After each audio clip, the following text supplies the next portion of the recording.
Hola, buenas noches. El Señor bendiga tu vida. Noche preciosa para adorar al Señor, para oír palabra y prepara tu corazón. Yo voy a preparar el mío y busquemos el rostro del Señor. Padre, en el nombre del Señor Jesucristo, encomendamos este tiempo en tus manos y te pedimos, Señor, que te glorifiques, que te exaltes, que te levantes, Señor, en medio de tu pueblo. Que esta noche, Señor, sea una noche de gloria, que esta noche sea una noche de estar en tu presencia, que esta sea una noche en que tu pueblo se encuentre contigo, Señor. Te lo pido para alabanza de la gloria de tu nombre. En el nombre del Señor Jesucristo, te suplico que recibas nuestra alabanza, Señor. Y Padre, que en medio de este tiempo, tu pueblo sea, Señor, lleno de tu Espíritu Santo. Espíritu Santo de Dios, encomendamos nuestro corazón y te pedimos que lo tomes y que te glorifiques en él. En nombre del Señor Jesucristo.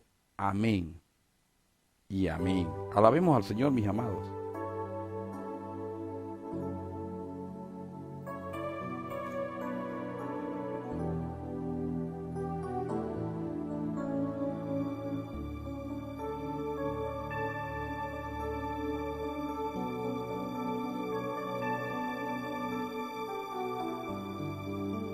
No basta solo con cantar,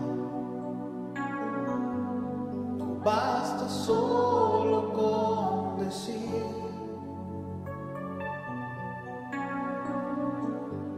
no es suficiente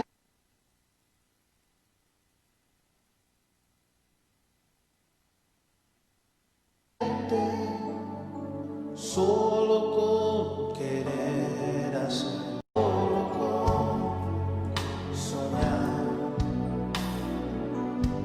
No basta solo con pedir,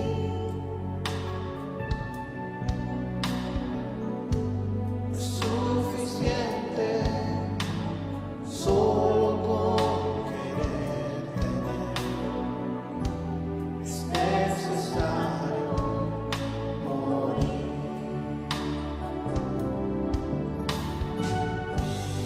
Dame tu vida, esa clase de vida que sabes dar. Dame tu vida, yo quiero vivir solo para ti. Dame tu vida, resucítame en ti, Señor. Yo quiero vivir solo para ti.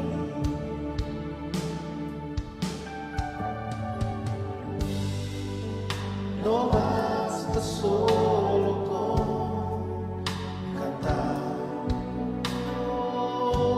no basta solo con decir, mi Dios, aquí estoy, suficiente solo con querer hacer, es necesario morir.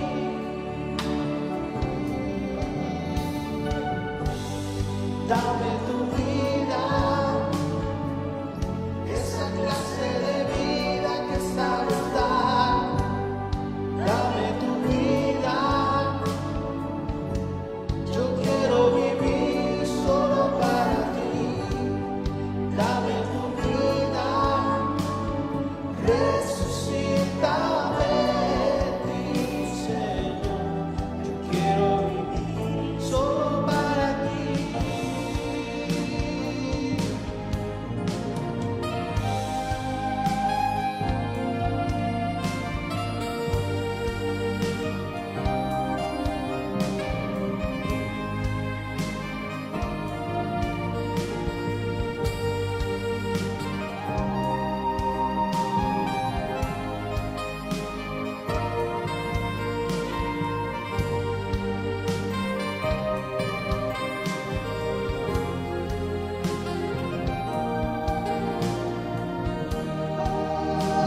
Santo Dios, bendito Dios.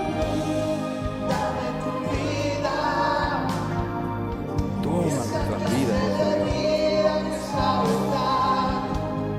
Dame tu vida,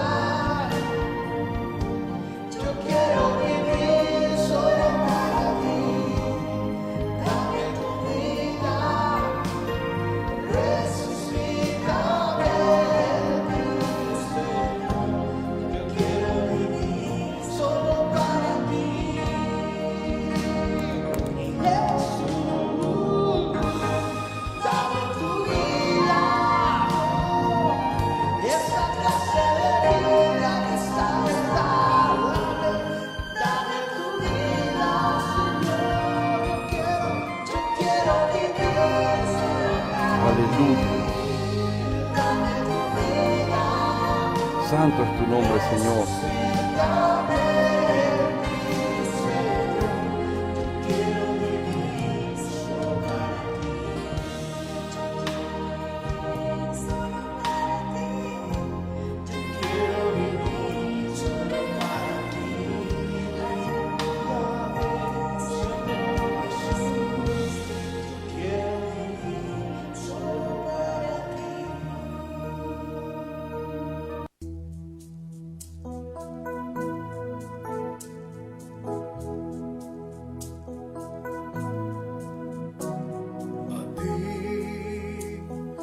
Alfa y Omega, el principio y el fin, y el gran yo soy, me rindo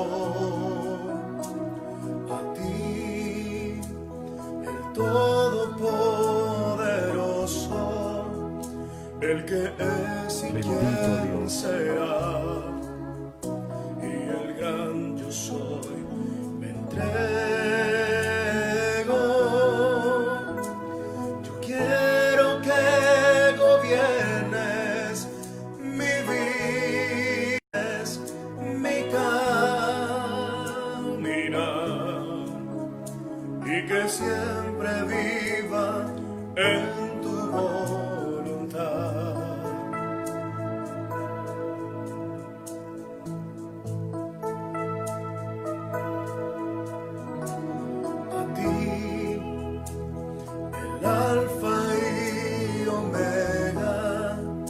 El principio y el fin, y el gran yo soy, me rindo a ti,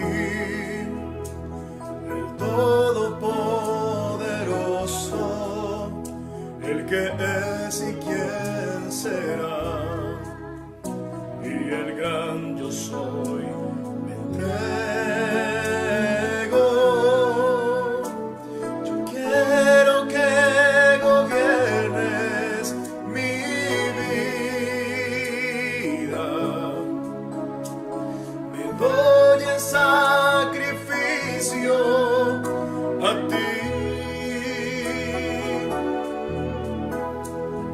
Quiero que tú ordenes mi caminar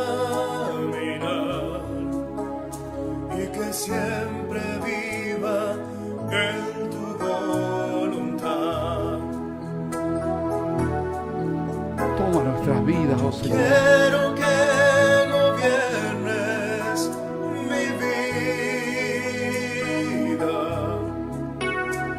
Me doy en sacrificio a ti.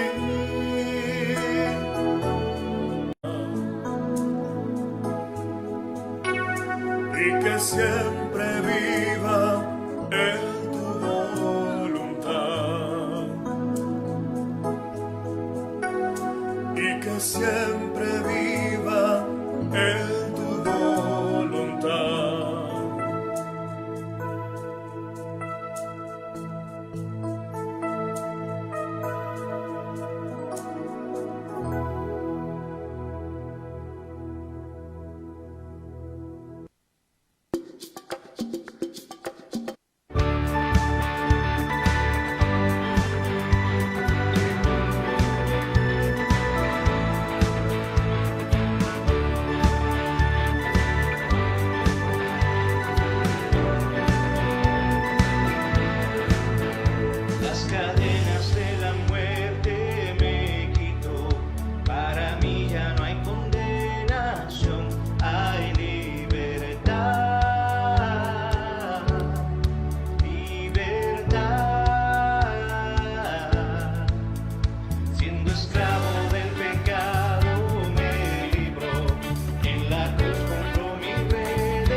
Santo Dios, te adoramos, Señor. Sino el Señor las estrellas creó y su luz limitó. ¿Quién sino el Señor sol y luna formó, movimiento les dio? ¿Quién sino el Señor hace la lluvia venir, truenos rugir? Tus obras grandes son,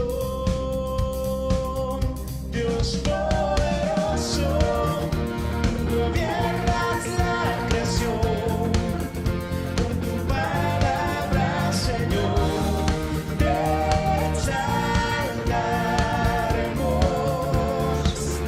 Dios poderoso, de ti canta la creación, llenas todo tu Señor, te exaltaremos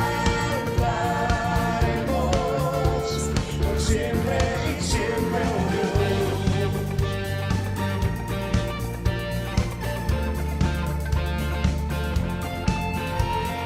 ¿Quién sino el Señor ha soñado en el plan para el hombre salvar? ¿Quién sino el Señor limpiará al pecador con su sangre y amor? ¿Quién sino el Señor puede dar vida y salvar por una cruz? Los planes grandes son, Dios poderoso, tú gobiernas la creación, con tu palabra, Señor, te exaltaremos. Dios poderoso, de ti canta la creación, llenas todo tu Señor, te exaltaremos por siempre y siempre, oh Dios. Te exaltaremos, Señor.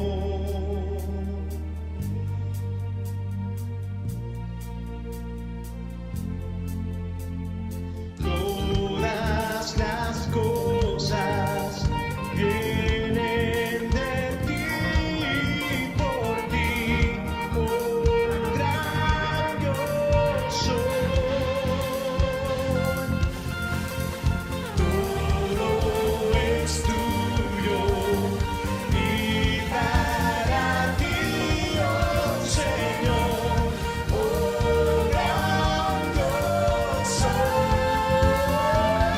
Dios poderoso, tú gobiernas la creación, con tu palabra, Señor, te exaltaremos. Dios poderoso, de ti canta la creación, llenas todo tu Señor, te exaltaremos por siempre y siempre, oh Dios, te exaltaremos por siempre y siempre, oh Dios, por siempre y siempre, oh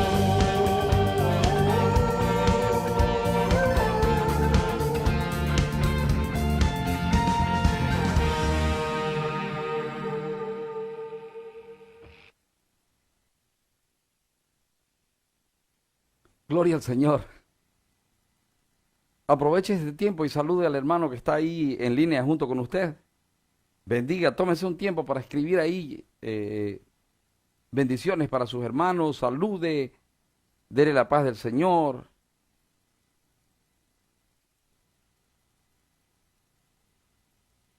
Glorifique a Dios por el precioso regalo de poder estar reunidos esta noche. Y prepare su corazón porque de aquí a poco tenemos la palabra, el estudio de la palabra.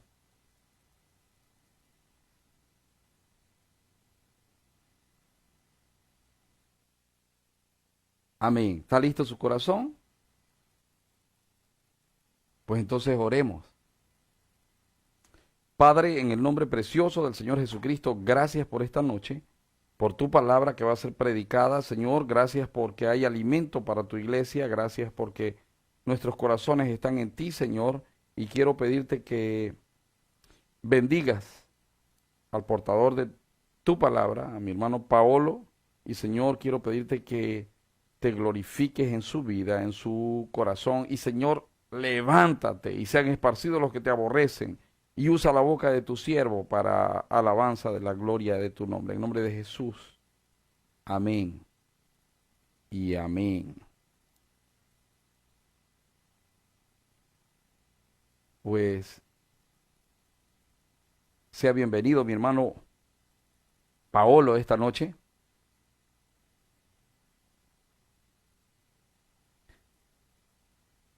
Creo que está con el micrófono.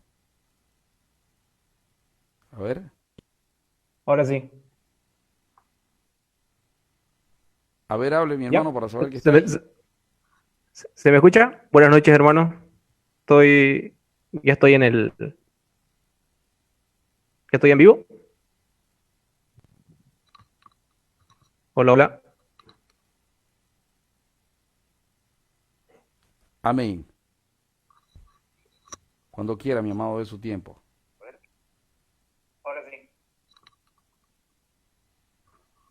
Buenas noches, hermano. ¿Se me escucha? Buenas noches, hermano. Ya estoy ya estoy en vivo. Ya. Hola, hola. Hola, Estoy adelante. como atrasado. Cuando quiera, mi amado, de su tiempo. Ahora sí. Buenas noches, hermano. ¿Se me escucha? Buenas noches, hermano. Ya estoy ya estoy en vivo. Hermano Paolo, necesita apagar su celular. Usted está con su celular ahí encendido, se está monitoreando con el celular. Apáguelo, apáguelo, porque ahí va a llegar atrasado el sonido. Ah, ok, ok. Ahora Ahora sí sí, estoy bien, estoy en el tiempo, estoy en tiempo. Ya, espe- espectacular. ok. Bueno, hermano, ahora vamos a darle las gracias al Señor por permitirnos un día de culto más, un día de jueves más, y me da el privilegio a mí de compartir con ustedes una porción de la palabra con la que el Señor habló. Y esto es algo nuevo, ¿no? Me estoy entrenando como predicador virtual. Damos las gracias al Señor por este medio para compartir de su palabra. Por favor, abramos nuestras Biblias en Marcos capítulo 1. Marcos capítulo 1. Vamos a ver del versículo 1 al versículo 8. De esos 8 versículos vamos a estar viendo en esta noche. Dice así la palabra del Señor. En el principio del Evangelio de Jesucristo, Hijo de Dios, como está escrito en Isaías el profeta. He aquí yo envío mi mensajero delante de tu faz, el cual preparará tu camino delante de ti. Voz del que clama en el desierto, preparad el camino del Señor, enderezad sus sendas. Bautizaba a Juan en el desierto y predicaba el bautismo de arrepentimiento para perdón de pecados, y salían a él toda la provincia de Judea y todo lo de Jerusalén, y eran bautizados por él en el río Jordán, confesando sus pecados. Y Juan estaba vestido de pelo de camello y tenía un cinto de cuero alrededor de sus lomos, y comía langostas y miel silvestre, y predicaba diciendo: Viene tras mí el que es más poderoso que yo, a quien no soy digno de desatar encorvado la correa de su calzado. Versículo 8. Yo a la verdad os he bautizado con agua, pero él os bautizará con Espíritu Santo. Bien, hermanos, voy a hacer una introducción a lo que significa el Evangelio de Marcos. Marcos en sí es un apellido. El verdadero nombre, el nombre es Juan Marcos. Juan Marcos, ¿quién era? Era un judío cristiano, primo de Bernabé. era muy allegado al apóstol Pedro. Es más, el apóstol Pedro al apóstol Marcos le dice, lo toma en cuenta como su hijo espiritual. Como decía, era pariente de Bernabé y probablemente un levita. Juan Marcos acompañó al apóstol Pablo en su primer viaje misionero junto con Bernabé, pero en ese viaje misionero, yo en Antioquía, Juan Marcos muestra una debilidad de carácter, la Biblia no lo menciona, pero desiste de ir a hacer el viaje misionero. Entonces se regresa a su casa, Juan Marcos, Pablo y Bernabé prosiguen. En un posterior viaje para ir de misiones a Jerusalén, el apóstol Juan Marcos, siendo primo de Bernabé, Bernabé lo quiere tomar en cuenta otra vez para el viaje misionero y el apóstol Pablo se niega a que Juan Marcos lo vuelva a acompañar y ahí surge una división entre estos dos siervos de Dios. Eh, Tal vez Pablo pensaba que no era bueno que alguien con un carácter débil los acompañe a una misión tan importante como es evangelizar en Jerusalén. Entonces, y Bernabé todavía tenía esperanzas en que Juan Marcos pueda eh, haber cambiado, ¿no? Entonces vemos ahí que hay una división, entonces Pablo y Silas van por delante y Bernabé y Juan Marcos se van por otro lado, ¿no? Evangelizar. Pero lo interesante resulta aquí que Juan Marcos, mostrando aún esa debilidad de carácter, vemos que su final es mejor que el principio que él tuvo, ¿no? Porque quien estuvo cerca de él para restaurar el carácter de Juan Marcos fue el apóstol Pedro. El apóstol Pedro, quien había negado a Jesús 3 veces, el apóstol Juan Marcos, al mostrar esa habilidad de carácter, fue restaurado por el apóstol Pedro. Es más, el apóstol Pedro describe el Evangelio de Juan Marcos. Juan Marcos redacta las memorias de este Evangelio. Otros teólogos dicen que este es el Evangelio de Pedro, porque son las memorias de Pedro escritas por Juan Marcos.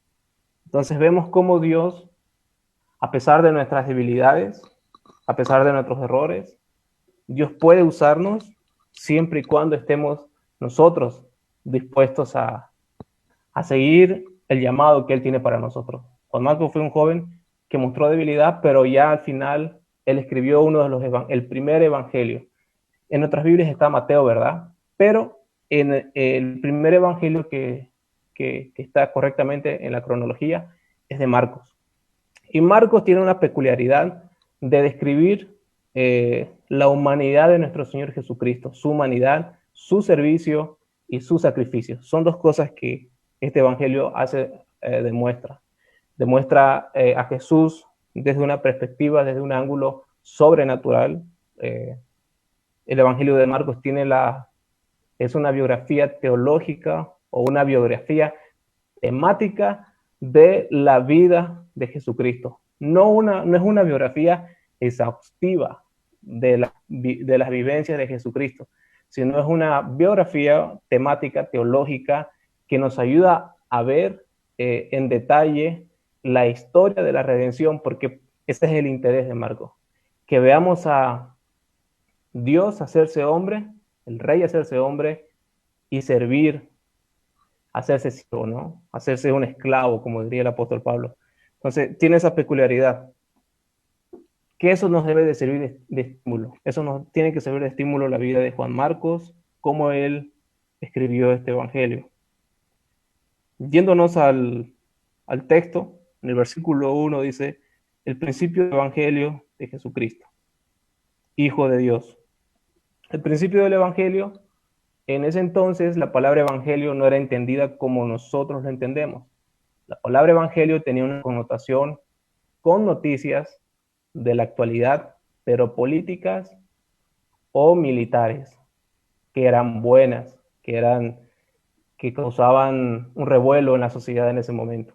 Entonces, cuando alguien decía hay un evangelio, normalmente la gente pensaba en que hubo una conquista de un imperio, un ascenso de un militar o alguna noticia que tenga que ver con la política de ese momento, ¿no? Pero aquí vemos que el Evangelio se está enfocando en una noticia, porque un Evangelio es una gran noticia, es una excelente noticia, es una muy buena noticia. Entonces el Evangelio en este momento, en ese momento, se lo está enmarcando como una noticia que venía directamente de Dios. Por eso nos dice principio del Evangelio de Jesucristo, Hijo de Dios. Y al decirnos hijos de Dios, nos está diciendo que Jesús es Dios, que es la cercanía en la cual nadie más podía tener en ese momento, únicamente Jesús, hablando de su divinidad. Dice, como está escrito en Isaías el profeta, he aquí, yo envío mi mensajero delante de tu faz. Ahora bien, nosotros tenemos que entender por qué era tan necesario que exista un evangelio, que exista un profeta en ese momento. Porque hubo un tiempo de silencio, un tiempo de 400 años, donde Dios ya no habló más a su pueblo, donde Dios ya no comunicó más ninguna noticia, nada, solamente tenían la ley de Moisés entre ellos, pero ya Dios había guardado silencio. Es importante entender porque el Evangelio es la noticia actual de ese momento y es la noticia actual de nuestro momento. Y este Evangelio inmutable aún debe de seguir siendo tan emocionante como lo fue para ese momento, para los judíos de esa época, para los israelitas de esa época. Porque este Evangelio vino a enderezar lo que estaba torcido, vino a solucionar el problema que nosotros teníamos con Dios. Nosotros teníamos una enemistad, teníamos cuentas pendientes con la justicia de Dios. En ese punto, muchos no entendían, por eso no entendían y no aceptaban el Evangelio, porque creían que el Evangelio de Jesús iba a venir de alguna forma política, que iba a destronar al Imperio Romano, pero aquí estamos viendo a un rey viniendo de la manera más humilde, entrando a este mundo en forma de hombre para ser crucificado. Y eso no entendía en la mente de muchos judíos, solamente en aquellos que el Espíritu Santo los iluminaba. Entonces, porque nosotros tenemos la tendencia de ver el Evangelio como algo que una vez lo aprendimos y que no necesitamos más aprender. Pero el Evangelio tiene la fuerza, es el poder de Dios para darnos vida eterna, porque el Evangelio es Dios, el Evangelio es Jesucristo. Tenemos la tendencia a centrarnos en nosotros mismos. Aún en esta pandemia, muchos de nosotros tenemos la tendencia a preocuparnos por el dinero, a preocuparnos por las cuentas de crédito del banco. Tenemos miedo de que alguien se muera del coronavirus o de nosotros morirnos del coronavirus. Tenemos problemas de las crisis que estamos viendo en este momento. Tenemos mucho temor de esas cosas porque estamos centrados en nosotros mismos. Y el Evangelio es algo secundario. Normalmente en nuestra humanidad está el tener temor de lo que estamos viviendo en estas crisis que tener temor de Dios. Porque nuestra atención muchas veces se está enfocando, o la naturaleza es que en estos momentos nosotros nos enfoquemos en nosotros, ¿verdad? Nuestra salud, nuestro dinero, qué vamos a comer, las deudas, y eso está relativamente bien, pero si nosotros dejamos de mirar y de preocupar nuestro estado espiritual sin mirar a Dios, estamos siendo egoístas y necesitamos urgentemente el Evangelio, porque es lo único que realmente importa para nosotros si decimos ser cristianos. Es importante notar que la vida de Juan Marcos por un momento estuvo centrada en él. Es importante notar que la vida de Juan el Bautista siempre fue apuntar hacia Jesús. Entonces, hermanos, nosotros tenemos que mirar con el Evangelio lo que estamos viviendo en este momento. Nuestro punto de vista de todo lo que está viviendo la sociedad debe ser vista desde el Evangelio. Porque se trata de eso, ¿no? Porque vino Jesús, Dios a darnos el ejemplo para vivir como Él. Dice versículo 2, como está escrito en Isaías, el profeta: he aquí, yo envío mi mensajero delante de tu faz, el cual preparará tu camino delante de ti. Voz del que clama en el desierto, preparad el camino del Señor, enderezad sus sendas. ¿Por qué Marcos utiliza el libro del profeta Isaías? Para ese momento, los israelitas entendían que iba a venir un hombre, un precursor, alguien que iba a preceder a Jesús, que iba a anunciar a Jesús. Y ellos tenían que saber quién era ese hombre. Y Juan Marcos, para los lectores que se estaban familiarizados con el Antiguo Testamento, estaba usando estas profecías de Isaías 43 y también la profecía de Malaquías 3:1. He aquí, yo envío mi mensajero, el cual preparará el camino delante de mí, y vendrá súbitamente a su templo el Señor a quien vosotros buscáis, y el ángel del pacto a quien deseáis vosotros. He aquí viene, ha dicho Jehová de los ejércitos. Dios mismo está diciendo que va a enviar un mensajero para su llegada, porque ante la inminente llegada de un rey, normalmente se ponía a alguien por delante para que arregle el camino. Y Malaquías estaba terminando su profecía hablando de Elías, terminando que iba a venir Elías a ser el que iba a hablar de la llegada de Jesús, del Mesías, del siervo sufriente. Malaquías termina esa profecía, pasan 400 años, y justamente, ¿dónde estaba predicando Juan el Bautista? Nuestro texto nos dice y nos da más detalles de dónde estaba Juan el Bautista. Versículo 4. Bautizaba Juan en el desierto y predicaba el bautismo de arrepentimiento para perdón de pecados, y salían a él toda provincia de Judea y todos los de Jerusalén, y eran bautizados por él en el río Jordán, confesando sus pecados. Juan estaba vestido de pelo de camello y tenía un cinto. Ahora bien, hermanos, ¿por qué Juan Marcos está haciéndonos notar detalles de que Juan el Bautista estaba en un río en el desierto, estaba vestido de pelo de camello y tenía un cinto de cuero alrededor de sus lomos, y también comía langostas y miel silvestre? Versículo 7.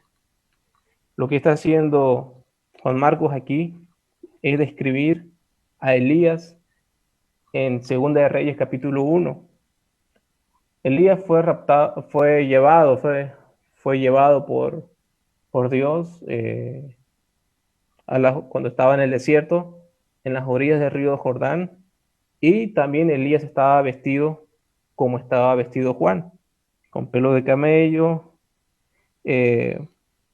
comía langostas y miel silvestre. Estaba diciendo Juan Marcos a su audiencia, a través del dictado de Pedro por el Espíritu Santo, de que el Elías que estaba hablando Malaquías era Juan el Bautista. Ese era el Elías. Y él está introduciendo las profecías de Isaías 43 y de Malaquías, las está uniendo en la persona de Juan el Bautista, como alguien que iba a ser el último de los profetas del Antiguo Testamento que anunciaba la venida de nuestro Señor Jesucristo. Ese era el rol de Juan el Bautista en ese momento, lo cumplió a cabalidad. Sabemos más adelante que Jesús lo menciona como uno de los más grandes hombres, lo menciona después de su muerte. Sabemos que Herodes lo decapita, cumple con su ministerio, eh, pero es aquí que nos toca a nosotros algo concerniente a lo que hace Juan el Bautista. La humildad que él tuvo y el compromiso que él tuvo con su llamado no es menor al que nosotros debemos de tener delante de Dios en cuanto a lo que es predicar su palabra, modelar el evangelio y vivirlo para que otros vean la luz de nuestro Señor Jesucristo. Entonces esa es la intención de Juan el Bautista, de que veamos a Elías personificado en Juan el Bautista, hablando de la venida de un rey. Y ese es el mensaje central del Evangelio de Marcos. No esté interesado en genealogías, como el libro de Mateo, porque un siervo no tiene genealogías. Se está hablando de, Marcos quiere que se lo vea a Jesús como un siervo, como un rey que vino a servir, como un rey que vino a servir. No está hablando de la divinidad de Dios, hecho en forma de hombre, como lo hace Juan, para que todos lo conozcan como Jesús es Dios. Simplemente Marcos quiere que entendamos la humildad de Jesús al venir aquí a hacerse hombre. No está hablando como Lucas, como la perfección del hombre, ¿no? Para los griegos. Está hablando, Marcos hace un énfasis muy peculiar y es la entrada, el inicio de todos los evangelios en la vida de Marcos como aquel rey que vino a sufrir, a servir uno y a sacrificarse. Estas son las dos ideas centrales. Y predicaba diciendo, viene tras mí el que es más poderoso que yo a quien no soy digno de desatar encorvado la correa de sus calzados. Yo la verdad os he bautizado con agua, pero él os bautizará con Espíritu Santo. Vemos a Juan teniendo muy claro su llamado, de él esconderse en una sombra y de apuntar a Jesús como el único suficiente Salvador. Él no buscaba ningún tipo de crédito, él no buscaba ningún tipo de entretenimiento para las personas. La gente venía hacia él por el motivo de que muchos judíos, tocados por el Espíritu Santo, asociaban a Juan el Bautista como el precursor del Mesías, y era un revuelo que causó en ese momento, y porque 400 años Dios guardó silencio y aparece un profeta y Juan empieza a predicar, y sus prédicas tenían que ver únicamente con arrepentimiento, arrepentimiento, arrepentimiento y arrepentimiento. Ese era su mensaje central, y ese es el mensaje que hasta ahora debe de transformar a otras personas, porque nos ha transformado a nosotros. Si quitamos ese mensaje de Juan el Bautista de arrepentimiento, Juan el Bautista llega a ser cualquier cosa, menos un precursor, menos un profeta, menos alguien que predica la palabra. Si Juan el Bautista comenzaba a apelar a las emociones, a manipular o a hablar de cualquier otra cosa, incluso si se ponía a hablar de la vida de algún patriarca de la fe del Antiguo Testamento, eso no servía para nada, eso no salvaba a nadie. Juan el Bautista estaba bien enfocado en lo que él tenía que predicar. Él sabía que era arrepentimiento, el arrepentimiento que viene de Dios, que cambiaba la vida de las personas. Y es lo que tú necesitas en esta noche si no has llegado a conocer ese arrepentimiento, y es lo que todos necesitamos todos los días para agradar a Dios. El arrepentimiento es un evento de un inicio en la vida cristiana, que es constante. Porque el arrepentimiento es algo que nosotros necesitamos todos los días, porque todos los días pecamos. Un día sin arrepentimiento es un día para endurecer nuestros corazones. Entonces nosotros necesitamos entender ese mensaje por el cual las personas se estaban bautizando No se estaban bautizando porque era la moda de ese momento. No se estaban bautizando de a 12. Se estaban bautizando porque habían recibido el mensaje de arrepentimiento, de cambiar sus vidas y de vivir para Cristo. El Evangelio no estaba muy claro en ese momento.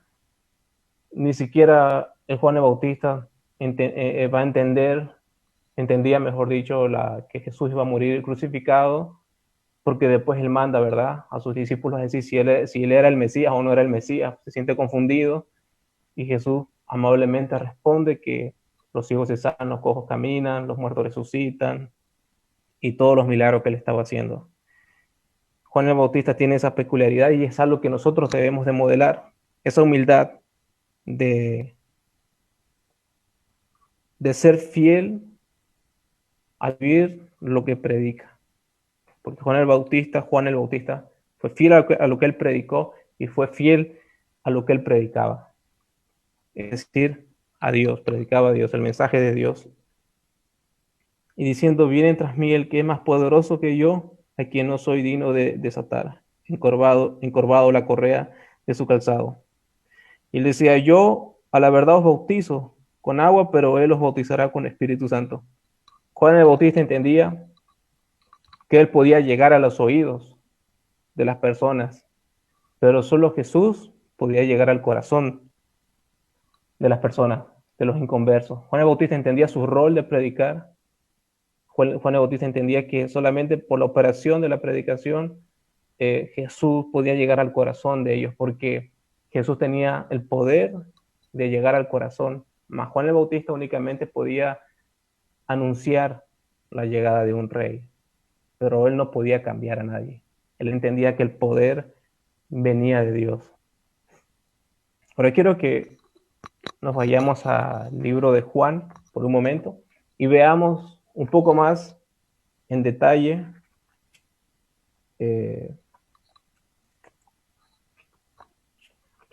la vida de la actitud de Juan frente a la sociedad, frente a la cultura, frente a la conmoción que se estaba viviendo en ese momento.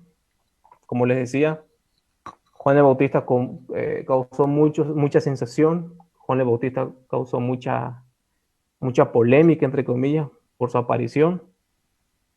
Decían que era Elías, decían querían saber quién era. Entonces Juan capítulo 1, versículo 19 nos dice, y este es el testimonio de Juan, primero de Juan 19, y este es el testimonio de Juan, cuando los judíos enviaron de Jerusalén sacerdotes y levitas para que le preguntaran, ¿tú quién eres? Y confesó y no negó, sino que confesó, no soy el Cristo. Y le preguntaron, ¿qué? Pues eres tú Elías, y dijo, no lo soy. ¿Eres tú el profeta? Y él respondió, no. Entonces le dijeron, ¿quién eres? Para que demos respuesta a los que nos enviaron. ¿Qué dices de ti mismo? Versículo 23, dijo, yo soy la voz del que clama en el desierto, enderezad el camino del Señor, como dijo el profeta Isaías. Y los que habían sido enviados eran de los fariseos. Aquí Juan el Bautista tenía mucho que decir, ¿cierto? Él podría haber dicho, soy hijo del sacerdote Zacarías. A él se le apareció el ángel de Dios y le dijo que yo iba a nacer. A mí me puso el nombre que tengo, me lo puso Dios. Mi papá no creyó en esa noticia y Dios lo enmudeció hasta que yo nací. Mi madre Elizabeth era estéril, así que mi mamá no podía tenerme, pero fue un milagro de Dios. Y yo soy la persona que está dando Isaías, que habla Isaías y el profeta Malaquías. Él pudo haber dicho todo eso. Él también pudo haber dicho, yo soy el Elías, yo estoy en el mismo lugar donde Elías fue raptado, fue tomado por Dios, pero a él no le importó nada de eso, ¿no? A él no le importó quién era, no le importó su autoestima, no le importó su nombre, no le importó, por así decirlo, sus logros. Lo que a él únicamente le importó en ese momento fue decir que él era quien vino a hablar de Jesús, en pocas palabras. Él es quien vino a anunciar la llegada de Jesús, del Rey, del Hijo de Dios. Yo soy la persona que ha venido acá. Algo muy diferente a lo que podemos ver hoy en día, ¿no? Muchas personas que predican el Evangelio, sí o sí tienen que tener muchos seguidores. Si no tienen muchos seguidores, son malos predicadores. Tienen que estar promocionando sus temas, tienen que tener fama, tienen que tener muchos likes, tienen que tener un nombre famoso para llegar a más personas, están interesados en esa fama, o simplemente son personas que que han caído en la ambición y en la codicia de este mundo y están disfrazándose de pastores y llenándose el bolsillo de dinero. Cualquier persona que tenga esta característica obviamente no es un pastor, no es alguien que conoce el Evangelio. Cualquier persona que conoce el Evangelio y ha sido cambiado por Cristo, por su Espíritu Santo, tiene esta actitud. No le está importando su testimonio, no le importa tanto lo que la gente habla o no habla de él, no le está importando su, su decencia. Lo que le importa únicamente en esta vida es como dijo Pablo, que todo lo toma como por basura, por causa del conocimiento de Cristo, por conocer el amor de Cristo. Un cristianismo radical, básico, que así como el apóstol Pablo lo escribía, que todo lo considera como basura, que todo lo considera como pérdida, Juan el Bautista tiene esa misma actitud aquí. No está para llamar la atención hacia él. Él quiere que todos vean a Cristo. Él quiere que sepan que está viniendo el Rey de Reyes y Señor de Señores a este mundo. Él está anunciando la entrada de un Rey que vino a servir y a sacrificarse. Entonces esa es la bonita actitud que pone el Espíritu Santo en la vida de cada creyente.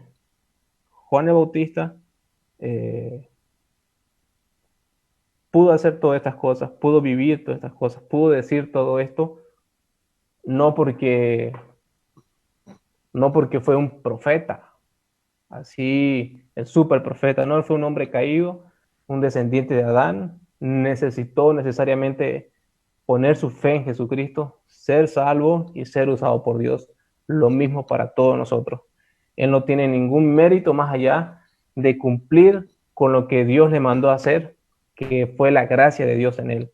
Y eso mismo debe de pasar en nuestras vidas. Amén, hermanos. Y hay algo más que el libro del Evangelio de Marcos nos muestra. Así que vámonos un momento al capítulo 10 del Evangelio de Marcos, 10, versículo 45.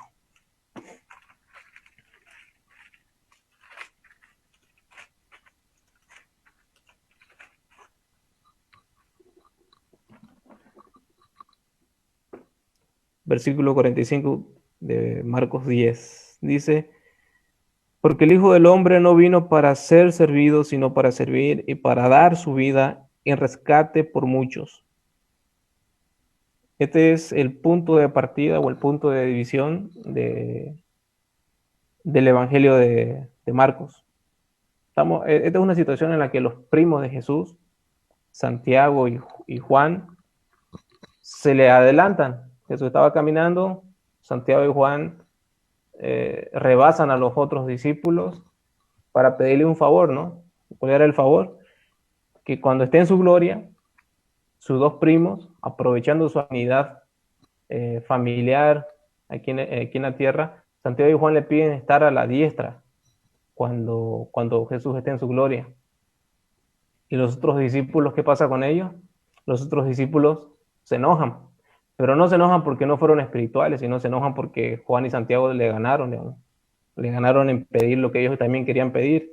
Querían tener un lugar de honor en el cielo, querían tener un lugar de privilegio, que sean renombrados, ¿no? Como estábamos diciendo, ellos estaban buscando fama en el cielo.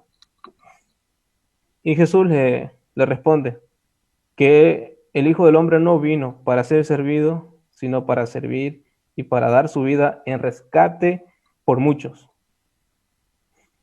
Los primeros 10 versículos se trata de eso. Los primeros 10 capítulos, perdón, se trata de eso. De lo que Jesús dice, que Él vino a servir, que Él vino a demostrar su poder, no para someter a ese momento a los judíos, a los romanos, no para hacer un alarde de su posición como creador del mundo, del universo, sino Él vino a este mundo a usar su poder, su gloria, su belleza, su reino, con el único propósito de servir. Ese fue el ejemplo que Jesús le está pidiendo a sus discípulos que querían tener un puesto de fama en el cielo. Jesús les dice, ustedes tienen que seguir mi ejemplo, porque aquí en el reino de Dios, los grandes son los que sirven. Es paradójico. Los grandes son los pequeños. Vine no a ser servido, sino a servir a otros. Jesús, vemos claramente cómo Jesús se acercó a las prostitutas, a los leprosos, a los mentirosos, a los ladrones. Jesús vino a servir a esas personas. Jesús vino a servir a los militares romanos, le hizo milagros a uno de sus siervos. Jesús vino a demostrar con su ejemplo la humildad, la virtud de su humildad en el servicio. Cosa que sus discípulos no estaban entendiendo muy bien hasta que Jesús los reprende, sino para servir y para dar vida en rescate por muchos. Del capítulo 11, el versículo 16, se trata de eso, del rescate. Y esta palabra que le está utilizando también se puede usar como para redimir a muchos. Vine a servir a mis enemigos, a mis amigos, y vine a darme en rescate por muchos, vine a redimir a muchas personas. Sus últimos días de nuestro Señor Jesucristo están plasmados del capítulo 11, el versículo 16, y todo se trata únicamente de ese sacrificio, de dar su vida en rescate por muchos. Él vino esos capítulos describen en detalle la obra expiatoria, la obra redentora de nuestro Señor Jesucristo, la obra gratuita que Él hace para dar su vida voluntariamente, se entrega ante los romanos, ante el imperio romano, para ser crucificado con el objetivo de rescatar a muchos. Ese rescate fue el pago que hace Jesús con su sangre a nuestro Dios soberano. El pago de las cuentas pendientes de ti y de mí. Jesús hace ese pago con su sangre en la cruz. Él recibe la ira de Dios porque Él es el Cordero perfecto para ser propiciado ahí en ese momento y recibir todo lo que nosotros deberíamos haber recibido o debimos de haber recibido en la eternidad, o sea, en la eternidad maldita, en la eternidad del infierno. Jesús toma ese lugar, vino a rescatar a muchos y a servir a muchos. Esa es la posición que Jesús les está diciendo. Y luego más adelante Jesús les dice a sus discípulos en el Evangelio de Juan que no hay mayor amor que dar su vida por otro, ¿verdad? Entonces Jesús siempre mostrando su humildad, su mansedumbre hacia sus discípulos, hacia nosotros en este momento, para que lo repliquemos. Jesús no ha hecho mucho énfasis en que nosotros reproduzcamos constantemente milagros sobrenaturales, ¿verdad? Jesús no está llamando a cada momento echen fuera demonios, no está llamando a cada momento sanen a los ciegos, vayan a las morgues a resucitar, no. Jesús está traduciendo todo esto y luego lo dice de una manera más condensada. Amen a su prójimo, amen a Dios con toda su mente, con toda su fuerza, llamen a su prójimo como ustedes mismos. Ese es el gran mandamiento. Entonces Jesús, con su ejemplo, está demostrando que lo que a Él le interesa es que el poder que nosotros recibimos, al ser cristianos, debe manifestarse y relucir en gran proporción en amar y perdonar a nuestro prójimo, amar a Dios y amar a nuestro prójimo. Entonces, este evangelio nos está mostrando eso en la vida de Cristo, cómo Él vino a servir y vino a sacrificarse. Este evangelio de Marcos también nos muestra de manera muy breve las parábolas, es más, omite discursos y las parábolas en muchas ocasiones las resume solo en unas líneas y se centra en los actos de servicio de Dios, haciendo milagros, multiplicando panes y peces. Es como una película donde solamente muestra las partes de acción. Ese es el Evangelio de Marcos. Nos muestra el accionar de Jesús, cómo Él está actuando, sus operaciones milagrosas, cómo Él está sanando, está amando. Y eso es para que tengamos en claro al leer este libro que Él es Dios y que nadie más puede hacer eso, y que Él vino a hacer eso para servir a la humanidad y para luego dar su vida en rescate por muchos. Ante tanta misericordia, ante tanto amor que Jesús manifiesta, se nos abre un camino de salvación, donde muchos, a pesar de esta cuarentena, no les importa, a pesar de esta pandemia, y tienen mucho más tiempo para ejercer piedad. Ha sido un tiempo para cultivar pecados y no ha sido un tiempo para cultivar tiempo con Dios. Ha sido un tiempo donde muchos se han acercado a este sacrificio y donde muchos ha servido para alejarse. Yo no sé en cuál posición estás. Como quiera que sea, la invitación para esta noche es que tú puedas aceptar la invitación de Jesucristo, de que tú lo reconozcas como aquel que murió en la cruz en rescate por ti. Él vino a este mundo a servir, vino a manifestar su gloria de una manera parcial por ti, vino a dar su vida en rescate por ti, y si estás con vida, todavía hay oportunidad de gracia, hay oportunidad de misericordia, hay oportunidad de su amor para que Él se manifieste. Solamente tienes que pedir, porque Él nunca rechaza a quien le pide misericordia y gracia. Nosotros necesitamos volver a Él, consagrarnos a Él y mirar a Cristo como aquel que satisface plenamente todos los deseos de nuestra alma, todos y cada uno de los deseos de nuestra alma. Jesús en una parte, esto se me viene a la mente, Jesús en un momento, sus discípulos estaban con miedo de la persecución, de que ellos fueran quemados o fueran, que sufrieran el mismo destino que Juan el Bautista, decapitados. ¿Y qué le responde? Lo estoy parafraseando. ¿Y qué le responde Jesús? Dice, no tengan miedo a los que hacen daño al cuerpo. No les tengan miedo a ellos. Tengan miedo a Dios, quien es capaz de echarlos al infierno, con cuerpo y alma y todo, ¿verdad? Que ese sea una advertencia, hermano, porque no le tengamos miedo a ninguna enfermedad, no le tengamos miedo. Tengámosles temor al Dios vivo, que apartado de su gracia nos puede echar a la condenación eterna. Pero en este momento se ha abierto el camino de gracia, estamos aquí por este medio y aprovechemos, porque Dios va a tomar en cuenta nuestra responsabilidad delante de Él. Amén, hermanos, oremos para que el Señor guarde esta palabra y siga aplicándose en nuestra vida cotidiana. Señor, te damos gracias porque tú nos has hablado a través del Evangelio de Marcos. Te pedimos, Señor, que tú derrames gracia, perdón sobre nosotros, Señor, porque te hemos fallado y te seguimos fallando, y sabemos que nuestros caminos muchas veces no te agradan, Señor. Te pedimos misericordia, Señor. Venga tu reino en nuestras vidas, Señor. Hágase tu voluntad, Señor.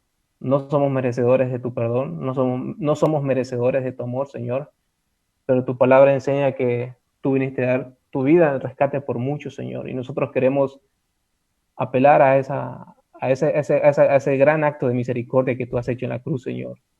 Recibimos, Amén. Señor, tu perdón. Te agradecemos por esa muerte que tú tuviste en la cruz por nosotros, Señor. Y danos, Señor, mayor gracia, mayor fuerza, Señor, para vivir en tu palabra, para estar en Cristo, Señor. En el nombre de Jesús. Amén. Amén. Amén, hermanos. Dios les bendiga. Gloria al Señor. El Señor bendiga la vida de Paolo. Paolo, gracias por traer la palabra esta noche. Usted se gozó en la palabra, entendió la palabra, ha disfrutado la palabra. Bueno, entonces ahora es tiempo de que oremos. Oremos por el siervo. Padre, gracias por Paolo, por su vida, por usarlo para bendecir nuestras vidas. Señor, gracias por recordarnos que siendo Dios te hiciste siervo, te hiciste esclavo, serviste a un pueblo que probablemente ni te buscaba, Señor, y en tu infinito amor, sabiendo la actitud de cada uno de nosotros, nos salvaste no por obras de justicia, sino por pura gracia, misericordia y amor incondicional. Bendice a mis hermanos, bendice mi vida, Señor, y guíanos en este caminar por esta tierra. Señor, muchas gracias en el nombre del Señor Jesucristo. Amén y amén. El Señor te bendiga, el Señor te guarde, el Señor haga brillar su luz en tu rostro, el Señor te dé descanso y mañana cuando despiertes al nuevo día, también tu corazón haya sido renovado aún en el tiempo en que dormías. El Señor te bendiga, nos vemos mañana en el estudio bíblico. Chao.